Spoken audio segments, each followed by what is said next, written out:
Well, Eric and Yvonne, what motivated you to write this book? In around 2001, I published an article called Corporate Culture and the Bottom Line. And that article attracted a lot of attention.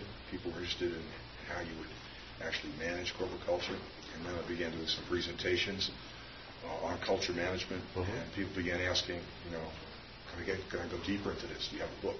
Well, your book posits corporate culture as the ultimate strategic asset. Can you briefly explain what that means?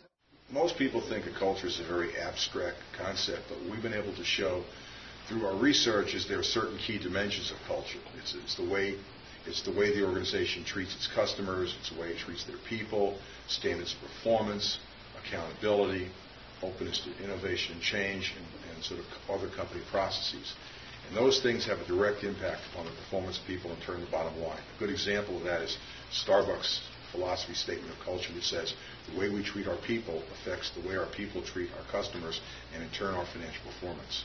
And I would add that there are companies that recognize that, like Southwest and others, who basically have said, their leadership has said, we really value our culture because it gives us something in the marketplace. Your book talks about large-scale culture change, but what's something that a middle manager could do to deeply influence an organization's culture?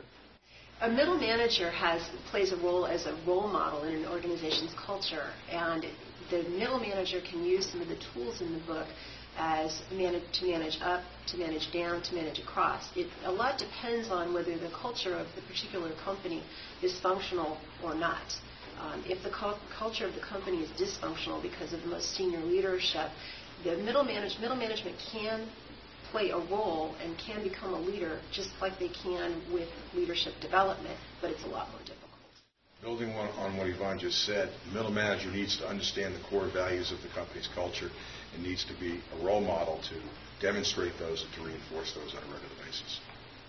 I see you devote a chapter to the dark side of corporate culture. What do you think are the most common ways in which cultures go wrong? Culture changes as the result of a simple change in a number of people in the organization. The culture that a CEO or a set of founders think that characterize the company may have been there originally, but as the organization adds people, it begins to attenuate unless the culture is managed. And it begins to mutate and in some cases get totally perverted.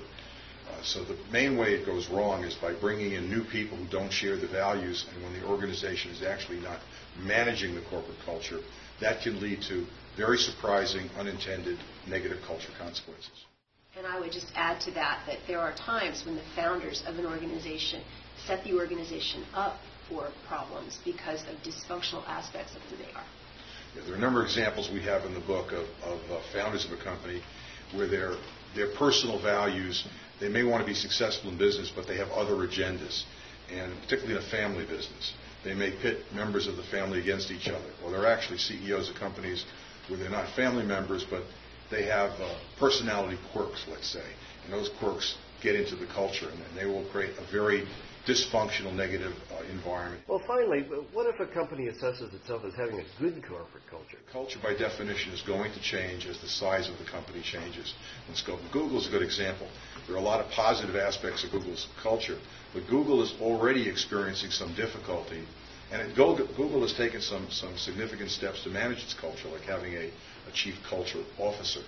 But Google's culture is already beginning to get frayed at the edges, and some very senior people have left Google and left it unhappy because of the nature of what the organization is becoming, moving too slowly. And I would add to that, even a company that has a well-managed organizational culture, as we point out in the book, there are times when those companies have not covered all of the variables in their culture statement or in how they manage their culture that can have a significant impact on long-term success. So in some cases, they will talk about how they treat their employees, and they'll be focused on that as well as customers, but they'll miss some of the other things that we talk about in the book as key factors of success. Hewlett-Packard, which is one of the great companies in the world, in their original Hewlett-Packard way, did not have anything focusing on customers. And the reason they didn't is that the concept that Hewlett-Packard had was we were engineers. We were designing for other engineers. You don't have to worry about the customer. But when they were a test and measurement company.